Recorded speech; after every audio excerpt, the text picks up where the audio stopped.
March the 19th. Dear friends, do not be surprised at the painful trial you are suffering, but rejoice that you participate in the sufferings of Christ. 1 Peter chapter 4 verses 12 to 13.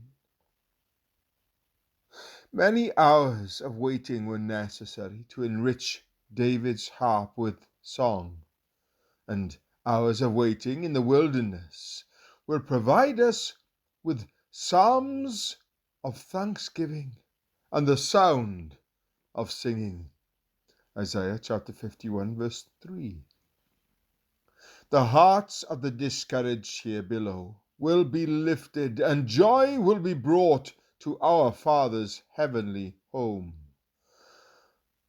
What was the preparation for Jesse's son David to compose songs unlike any other ever heard before on earth?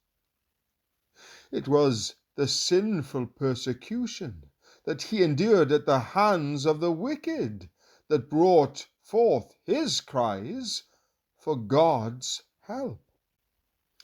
Then David's faint hope in God's goodness blossomed into full songs of rejoicing, declaring the Lord's mighty deliverances and multiplied mercies.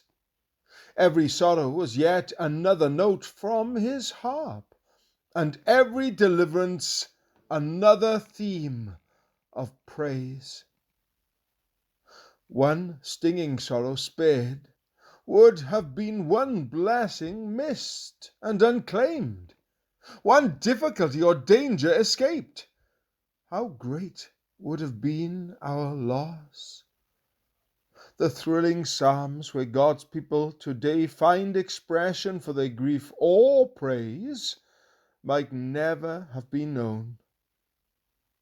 Waiting on God and abiding in His will is to know Him in the fellowship of sharing in His sufferings, Philippians chapter 3 verse 10, and to be conformed to the likeness of His Son, Romans chapter 8 verse 29.